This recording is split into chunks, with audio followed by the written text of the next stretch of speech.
할렐루야. 네, 오늘 하나님 앞에 우리 예배 드리시는 우리 사랑하는 성도님들 심령마다 주님께서 부어주시는 은혜가 또 평강이 넘치시기를 축복합니다. 우리 그리스도인을 향한 별명이 있다면 환난 중에도 노래하는 사람입니다. 기독교의 영성은 찬송의 영성입니다. 역사를 보면 아무리 암울한 상황 속에서도 찬송은 계속되었습니다. 초대교회 성도들 순교의 제물이 되면서도 찬송했고, 원형 경기장에서 맹수의 밥이 되어 가면서도 서로를 끌어안고 찬송을 드렸습니다. 어떤 것도 그리스도인에게서 흘러나오는 찬송을 막지를 못했습니다. 기독교인들은 이상한 집단입니다. 왜냐하면 사람이 죽어도 찬송하거든요. 오늘 본문을 보니까 바울 사도는 환난과 고난 한가운데서도 찬송하리로다 이렇게 시작합니다. 단순한 긍정의 메시지가 아니라 삶의 밑바닥에서 우러나오는 신앙의 고백이고, 현실을 직시하면서도 그 너머를 바라보는 믿음의 선언입니다. 고린도후서가 기록될 당시에 바울 사도는 극심한 고난을 경험하고 있었습니다. 8절에 보니까 아시아에서 당한 환난을 언급하는데, 이것은 단순한 어떤 어려움이 아니라 힘에 겹도록 심한 고난, 살 소망까지 끊어지고 그랬어요. 사형 선고를 받은 줄 알았다 그랬어요.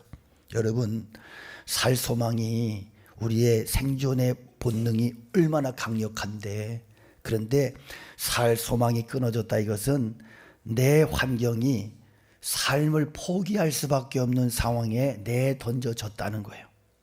그런 절체절명의 위기예요. 그래서 학자들은 이것이 에베소에서의 폭동이나 투옥이나 혹은 심각한 질병을 가리킨다고 그렇게 해석을 합니다. 더욱이 바울 사도는 고린도 교회와의 관계에서도 깊은 상처를 받았어요. 심혈을 기울여서 목회하고 교회를 세워서 교회가 부흥했는데 거짓 선자들이 들어와서 바울 사도를 힐난하고 헐뜯고 이렇게 모함을 하고, 그래서 사도로서의 정체성이 완전히 흔들려 버리는 그런 위기를 만났어요. 외적인 고난에 내적인 아픔까지 첩첩산중에 이중의 고통을 당했습니다. 그럼에도 바울 사도가 누구를 원망하지 않아요. 자기를 연민하지 않아요. 찬송하면서 그 고난 속에서, 말도 안 되는 상황 속에서도 찬송하면서 이 편지를, 성경을 쓰기 시작합니다.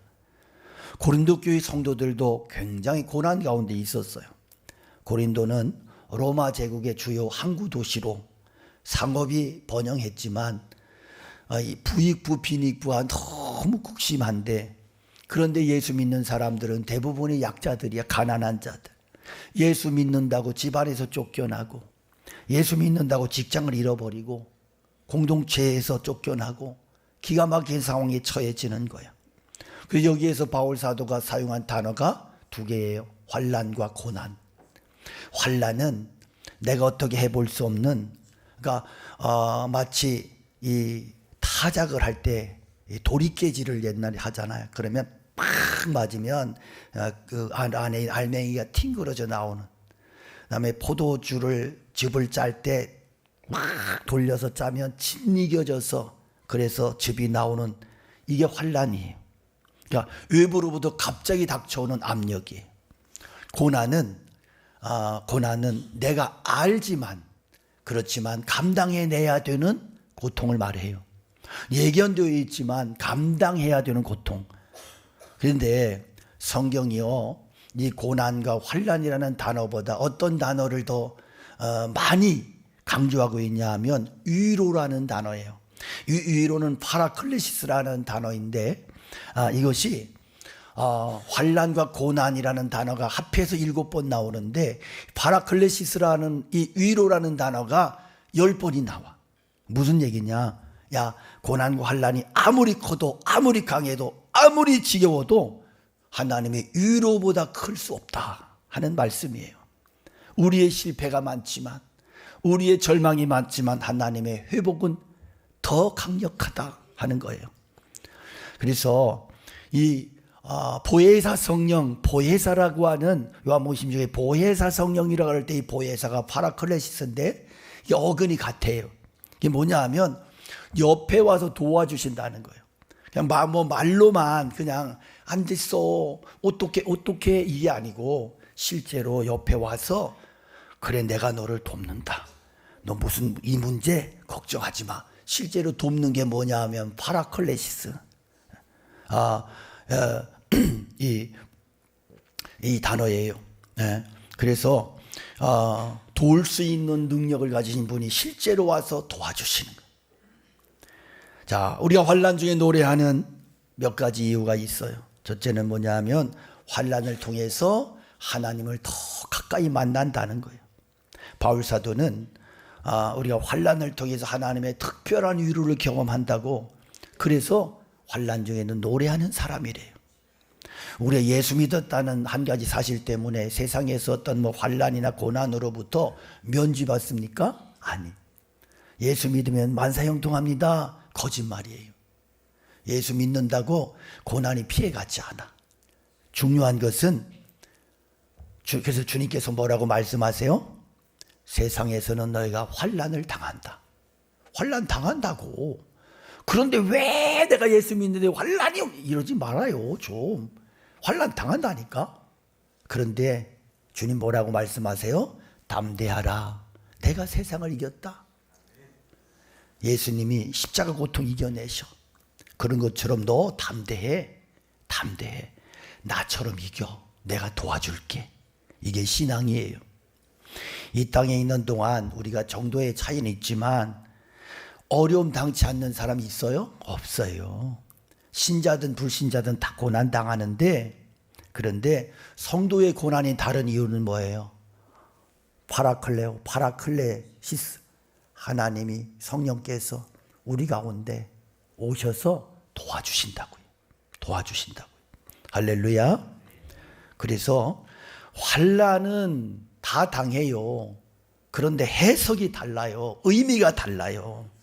고난과 환난을 만날 때 어떻게 극복하느냐 하는 문제는 전혀 다른 문제예요.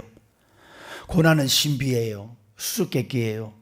여러분, 우리가 이 세상 살아가면서 고난이 해석이 잘 돼요? 고난 해석 잘 안 돼요. 납득이 돼요? 납득 안 될 때가 더 많아요. 그럼에도 분명한 것은요, 하나님은 고난에 우리를 내방쳐두지 않는다는 거예요. 우리 그리스도인들은요, 절대로 따라합시다. 나는 고난 때문에 망하지 않는다. 아멘입니까? 고난 때문에 망하지 않아요. 성경의 9절에서 고난의 목적을 말씀하는데 이는 우리로 자기를 의지하지 말고 오직 죽은 자를 다시 살리시는 하나님만 의지하게 하심이라. 고난 속에서 우리가 어떤 고백이에요? 세상에 믿을 놈 하나도 없다. 그 고백이 거기서 나오잖아요. 그래서 울면서 질질 울면서 주님밖에 없어요. 그러면 주님이 이놈아 이제 알았냐? 그러시잖아요. 여러분, 고난은 자기 의존성을 깨뜨려요. 박살내요. 우리 스스로 강하다고 능력이 있다고 똑똑하다고 뭐든지 할 수 있다고요? 고난 만나면 다 깨지는 거예요. 그래서 주님만이 나의 위로가 되시고 주님만의 의지가 되시고 피난처가 되신다. 그 고백이 거기서 나와요. 인간이 당하는 고난 각양각색이에요. 우리 때로 감당할 수 없는 고난 만나요. 그런데 중요한 것은요, 그 어떤 고난과 환난보다 하나님의 위로와 사랑은 훨씬 더 크시다. 이 사실을 믿으시기를 축복합니다. 구약 성경에 보니까 다니엘이 세 친구가 사드락과 메삭과 아벳느고가 풀무불 속에 던져져요. 우리 그러잖아요. 풀무불 속에 던져졌어. 말도 안 돼. 어떻게 예수 믿는데, 어떻게 신앙생활하는데 내가 고난 풀무불 속에 던져지냐? 그렇지. 이 집사 그렇지. 그러니까 신앙 포기해.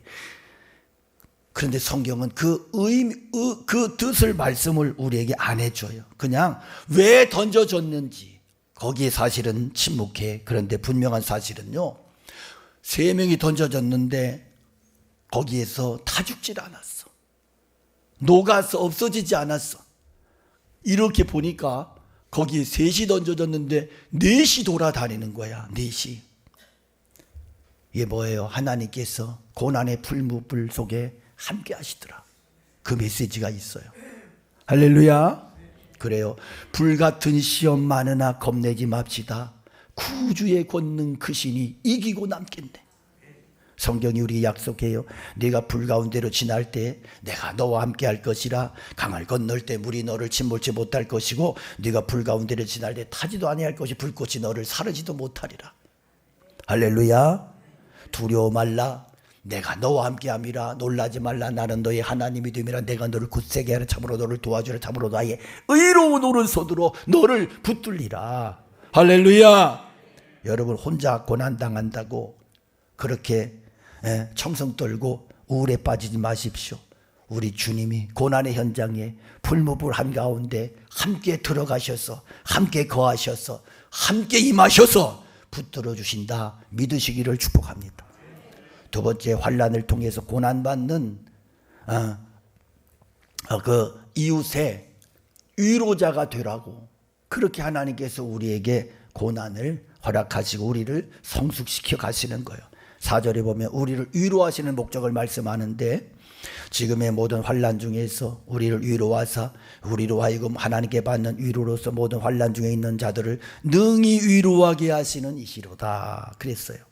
하나님의 위로는요, 내 개인의 치유에서 끝나지 않고 강물처럼 흘러서 다른 사람들을 치유하게 하는 능력이 되는 거예요. 헨리 나우엔 상처 입은 치유자 잘 아시는 분들 많으실 거예요. 그가 거기에서 예수님은 상처받은 분이시다 묘사하는데 예수님 배척받고 오해받고 배신당하고 십자가에서 극심한 고통을 당했다. 무사람들로부터 상처받았고 제자들로부터 배신받고 상처받았고 가족들로부터 거절당하셨다. 십자가에서 상처받으셨고 살이 찢겨지는 상처받았고 하나님으로부터 버림받는 커다란 상처를 받았다.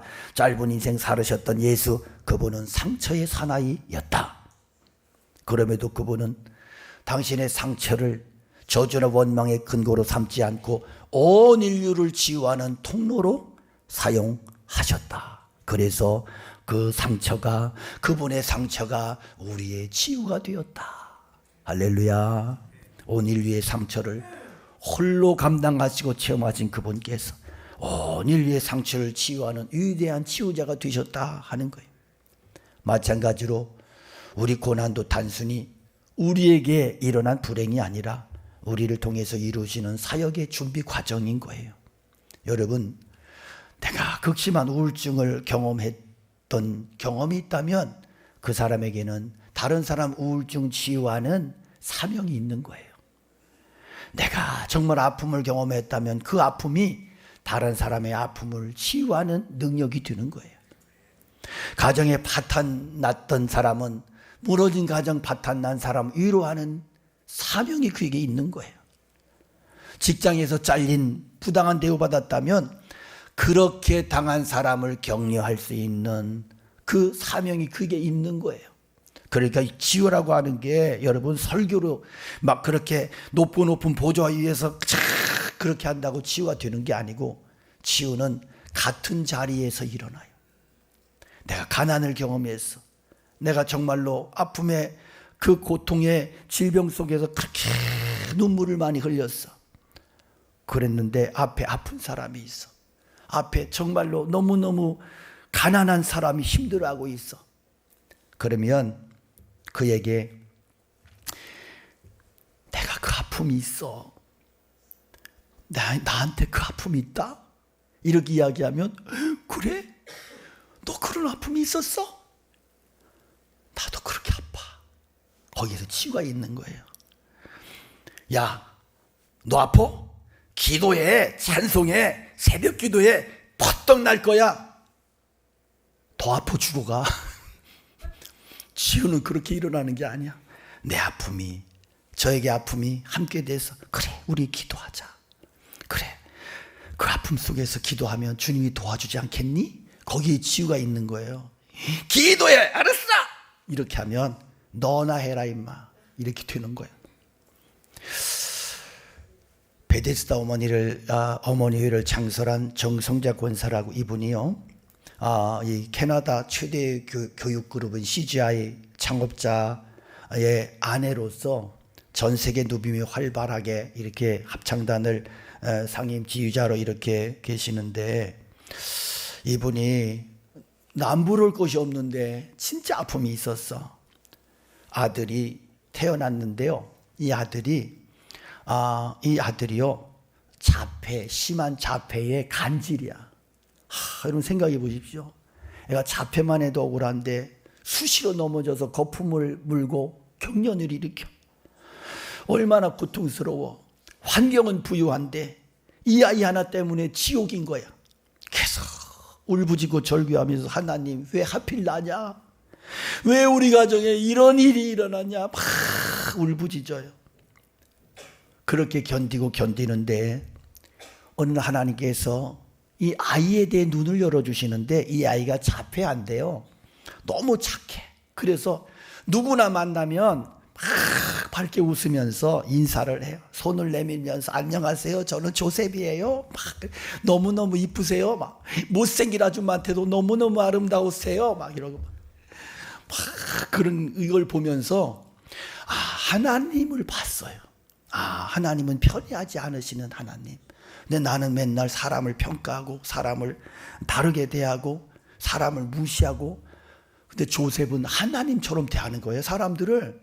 그래서 회개했어요. 하나님 회개하고, 그러는데 이 아이가 사고로 세상을 떠났어. 사랑하고 너무너무 감사했는데 또 절망이 또 찾아온 거야. 너무 괴로워. 우리 아이 조셉이 어떻게 이런 일이 당하냐. 또 울어. 또 고통이야. 그런데 거기에서 하나님이 음성을 주셨어요.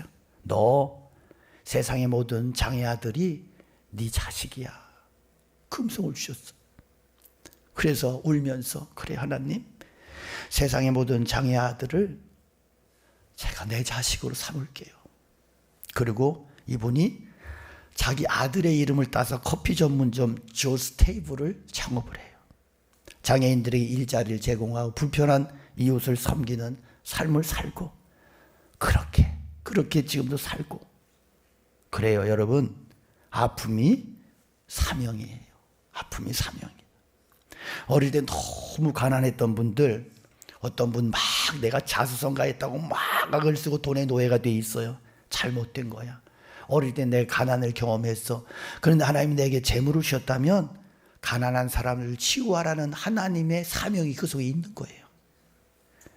질병의 고통 가운데에서 노인받았다면 질병 아픈 사람들 치유하고 위로하라는 사명이 내게 부어진 거예요.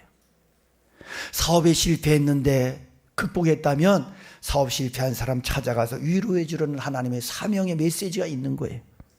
여러분, 그래서 빌리 그라햄이 그런 얘기했어요. 하나님께서는 단지 우리를 위로하기 위해서 우리를 위로하시는 게 아니라 우리로 하여금 위로자가 되도록 하기 위해서 우리를 위로하신다. 할렐루야.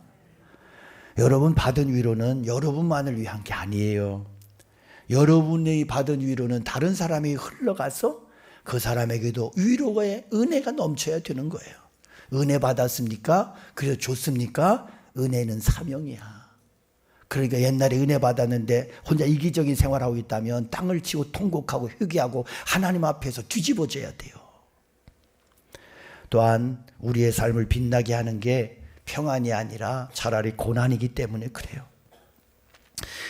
우리가 살다 보면 역설적이게도 신앙이 가장 깊어질 때가 언제예요? 잘 나갈 때는요, 사고 나요. 차도요, 엑셀 밟고 가다가 큰 사고 나는 거야. 잘 나갈 때 사람이 교만해지더라고. 그런데 신앙이 들어갈 때는, 영성이 깊어질 때는 고난에 사망의 음침한 골짜기를 만날 때예요. 절망의 상황을 당할 때, 그럴 때 우리에게 영성이, 은혜가 새로워지더라. 그래서 다윗이 왕궁에서는 한 일이 뭐냐 하면 남의 집 여자를 강간하고 겁탈하고, 고난의 골짜기에서, 사망이 음침한 골짜기에서 다윗이 눈물로 써내려간 시편이 그 시편이야. 왕궁에서는 시편이 한 편도 없었어. 여러분, 우리 만사형통할 때 하나님 생각하고 만사형통 감사할 것 같죠? 아이고, 그렇지 않아요. 우리 인생이 오히려 환난 당할 때, 인생이 깨질 때, 안 풀릴 때 거기에서 진짜 하나님을 만나요. 응? 실패를 맛볼 때 겸손을 배워요. 건강할 때는 육신이 단 것 같은데 질병 만나니까 이 고기 덩어리 아무것도 아니더라. 그래서 여러분, 우리의 삶이 고난 속에서 찬송을 배우고, 고난 속에서 주님을 향한 사랑이 깨달아지고, 고난 속에 깊은 영성을 배우게 되는 거예요. 왜 교만합니까? 고난을 통과하지 못했어. 그래서 그렇게 교만을 떠는 거야. 아직도. 스데반을 보니까 스데반이 죽어가는 순간에도 얼굴이 천사와 같이 빛났대. 어떻게? 환경 보지 않고 하늘에 계시는 보좌 우편에 계시는 예수님을 바라보니까 그랬대요. 환경이 절망적인데 영혼은 하늘의 영광을 보니까 광채가 났대요. 그러므로 세상 살아가면서 주목해야 될 것은요, 환경이 아니에요. 하나님이에요. 파도를 보면 두려움에 사로잡히지만 파도 위를 걸어오시는 예수님 보면 평안을 얻어요. 우리 문제 보면 절망하지만 문제보다 크신 하나님을 보니까 소망이 생겨요. 파도를 보면 절망할 수밖에 없고, 상황을 형편을 보면 울고 두 다리 뻗고 울 수밖에 없고, 이날의 형편을 보니까 불안할 수밖에 없지만 전능하신 하나님을 바라보고 회복시키시는 하나님을 바라보니까 어떤 고난 속에서도 찬송할 수 있더라. 할렐루야. 자, 진정한 찬송은요, 상황이 좋아서 부르는 노래가 아니에요. 영혼 깊은 곳에서 솟아오르는 신앙 고백입니다. 인생 껍데기에서 나오는 게 아니에요. 내 영혼 깊은 곳으로부터, 깊은 곳에서 솟아오르는, 환경 때문에 평화로워져서 형편이 좋아져서 부르는 콧노래가 아니에요. 영원한 노래, 세상이 빼앗을 갈 수 없는 그 노래가 내 심령에서 우러나는 거예요. 제가 어린 나이에 첩첩산중오지에 작은 교회 전도사로 끌려간 게 맞아. 저는 진짜 가기 싫었거든요.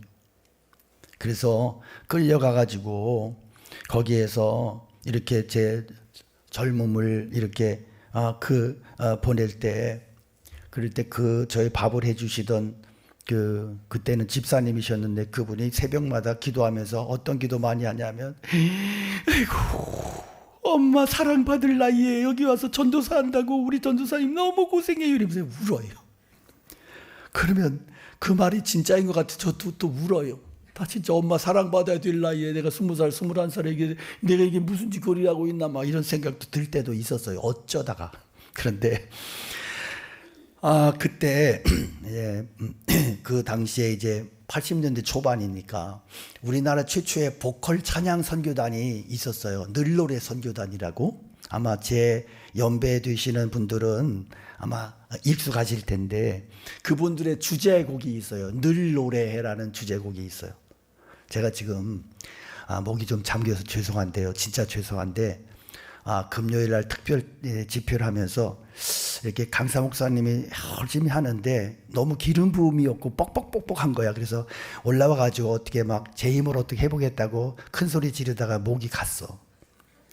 하나님이 제 목을 쳤어요. 교만하지 말라. 야, 네 힘으로 되는 거냐 임마? 그러신 것 같아요. 제가 회개하고 있는데 그런데 그 찬양이 제가 너무 부르고 싶어가지고, 아이고야, 그냥 가사만 읽어드려야 되겠네. 험하고 어두운 길 헤맬 때 주님 날 부르셨네. 세상에 가치 없는 노래 부를 때 주님 나 구원하셨네. 가시밭 험한 곳도 찾아가서 주님 노래 부르리. 오, 주여 나와 함께 하셔서 늘 찬송하게 하소서. 이 세상 노래 다 해도 내 마음에 기쁨 없지만, 그러나 이젠 찾았네 진실한 나의 노래를. 주님의 사랑, 주님의 은혜 내 생명 바쳐 늘 노래해. 할렐루야. 사도행전 16장에 보면 바울 사도가 신라가 감옥에 갇혔는데 거기에서 그들이 찬송을 해. 그게 여러분 막 저희 아버님 어릴 때 야 가정 예배 드리자 막 이래가지고 애들 막 혼내가면서 무릎 꿇어 막 이렇게 한 게 아니야. 그렇게 한 게 아니고 그냥 은혜로 감동으로 막 자기들이 그냥 감동으로 감옥 속에서 그냥 찬송이 나왔어. 찬송이 나왔더니 지진이 나고 거기에서 간수가 회개하고 예수 믿는 역사가 일어나고. 할렐루야. 여러분 내가 깊은 어둠 속에서 찬송할 때 그 찬송이 누군가에게는 빛이 되고 소망이 되고 구원의 역사가 일어난다는 거예요. 욥기 35장 10절에 보니까 나를 지으신 하나님 곧 밤에 노래를 주시는 이가 어디 계시냐. 여러분 하나님은 한밤에도 우리에게 찬송을 주신다고. 절망의 상황에서도 우리에게 찬송을 주신다고요. 17세기 유럽을 황폐화시킨 30년 전쟁 동안에요 5만 5천 곡이 넘는 찬송가가 작곡되어 불려졌어. 기적이잖아요. 평안할 때는 찬송이 없었어. 찬송이 작곡이 안 됐는데 이 혹독한 전쟁 속에서 어마무시한 찬송들이 작곡이 돼서 불려졌다고. 어떻게 이럴 수 있을까? 어떻게? 고난 속에서 하나님을 만나더라. 고난 속에서 껍데기가 깨져버리더라. 그래서 하나님의 임재를 경험하게 되더라. 할렐루야. 현대를 살아가는 우리에게도 환난의 밤이 찾아와요. 그러나 여러분 우리가 진짜 하나님을 만나고 정말 믿음의 굳건히 있어서 하나님께 집중할 때 하나님 우리에게 진짜 찬송을 주세요. 고난은 신비예요. 고난은 신비인데 분명한 것은 확실한 것은 하나님은 고난 속에 우리를 홀로 버려두지 않는다는 거예요. 내가 너와 함께한다. 내가 너와 함께한다. 5절에 보니까 그리스도의 고난이 우리에게 넘친 것 같이 우리가 받는 위로도 그리스도로 말미암아 넘치는도다. 할렐루야. 여러분 우리의 찬송이 환경에 달려있지 않고 하나님께 달려있다면 어떤 상황에서도 노래할 거예요. 흔들리지 않을 거예요. 어떤 상황에서도 두려워하지 않을 거예요. 할렐루야. 성경이 오늘 10절 11절에 그가 이같이 큰 사망에서 우리를 건지셨고 또 건지실 것이니 후에도 건지시기를 그에게 바라노라. 여러분 지금 내가 어떤 환난의 과정에 있든지 처해 있든지 하나님 우리와 함께 하세요. 그분이 나의 아버지세요. 그분은 우리에게 밤중에 노래를 주시는 분이세요. 그래서 우리가 한밤중을 만났거든 내가 고난에 처해 있거든 여러분 믿음으로 담대히 찬송하는 은혜가 영성이 있기를 축복합니다. 그에게 빛이 임하고 그 빛이 다른 사람이 흘러 넘칠 것입니다. 세상에서는 너희가 환난 당하나 담대하라 내가 세상 이겼다 주님 말씀하십니다. 그 주님이 나와 함께 하시는 한 우리와 함께 하시는 한 어떤 고난이 와도 환난이 와도 핍박이 와도 어떤 상황 속에서도 능히 이기고 능히 승리하고 능히 이기고도 남는 은혜가 우리 가운데 임할 줄로 믿습니다. 우리 함께 말씀 기억하며 찬양 올려드리겠습니다.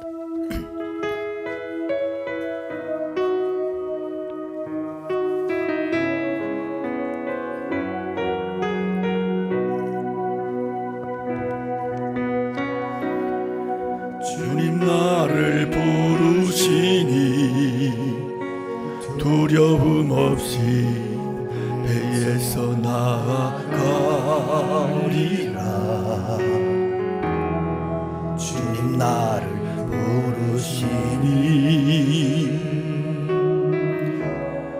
주님 내게 오라시니 주님 보고 계시기에 주님 보고 계시기에 의심치 않고 바다를 걸어가리라. 주님 보고 계시기에 주님 여기 계시기에 아멘. 주님 여기 계시기에 이 깊은 바다가 반석이 주님 여기 계시기에 반석 위를 내가 걸어갈 것입니다. 주님 믿음 주세요. 걸어가리라. 주님 여기 계시기에 저 거친 파도가 반석이 되고 주님 여기 계시기에 반석이 내가 우리 손을 들어 고백합니다. 주님 여기 계시기에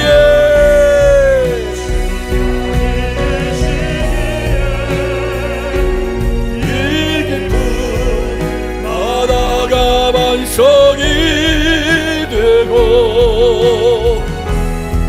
주님 여기 계시기에 반석이 내가 걸어가리. 아멘.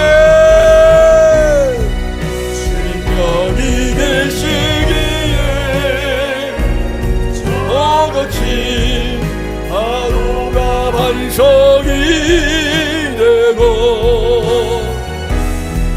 주님 여기 계시기에 반석이 내가 걷습니다. 오늘 말씀을 기억하며 우리 주님의 이름 가지고 여러분 기도합니다. 주여 아버지 하나님, 주님의 은혜를 구하며 나가니 주님 우리의 연약함을 주님께 고백합니다. 주님 이곳에 역사하시고 함께 하셨습니다. 하나님 저희들의 믿음을 다시 한번 새롭게 하여 주시고 환난의 밤중에도 노래하는 영성을, 고난의 절망의 밤중에도 찬송하는 신앙을 주여 저희들에게 허락하여 주시옵소서. 늘 믿음이 없어서 문제임을 고백합니다. 주님 이곳에 오셔서 우리의 심령에 임하셔서 연약한 믿음을 굳건히 세워주시고 우리의 인생과 삶을 통하여 하나님의 영광이, 하나님의 찬송이 넘쳐나는 거룩한 믿음을 살아갈 수 있도록 주의 저희들의 신앙을, 믿음을 굳건하게 세워주시고 축복하여 주시옵소서. 역사하여 주시옵소서. 하나님 아버지, 사랑과 위로의 하나님, 환난의 밤중에도 우리와 함께 하시는 그 주님의 은혜와 능력을 찬송합니다. 가장 힘들 때, 어려울 때, 고통에 시간을 보낼 때 주님 가까이 오셔서 우리를 더 강력하게 붙잡아 주시고 위로하시는 그 사랑과 은혜를 이 시간 고백합니다. 주님, 이 시간도 사랑하는 주의 종들 안에 아픔이, 고통이, 환난이, 고난이 있음을 주님 기억하여 주시고 새해를 맞았지만 여전히 힘든 사랑하는 지체들, 주의 사랑하는 종들의 마음을 이 시간 찾아와 주시고 위로하여 주시고 함께하여 주셔서 신이 능력의 하나님, 임마누엘의 하나님, 우리와 함께 하시는 하나님, 나를 고치시고 치유하시고 살리시는 그 하나님을 경험하게 하여 주시옵소서. 그래서 환난 중에 더 큰 노래가, 환난 중에 더 강력한 믿음의 고백이 우리 가운데 넘쳐나게 하여 주시옵소서. 우리가 그 은혜를 받고 세상에 나가서 그 은혜를 흘려보내는 은혜의 전달자들로, 믿음의 전달자들로 살아가게 하여 주시옵소서. 이제는 우리 주 예수 그리스도의 은혜와 하나님 아버지 크신 사랑하심과 성령님의 감화 감동 역사 축복하심이 주의 말씀을 듣고 결단하며 세상을 향하여 나가는 사랑하는 종들 머리 위에 속한 가정 위에 교회 위에 이 나라의 민족과 세계 열방 가운데 늘 함께 계시옵기를 간절히 축원하옵나이다. 아멘.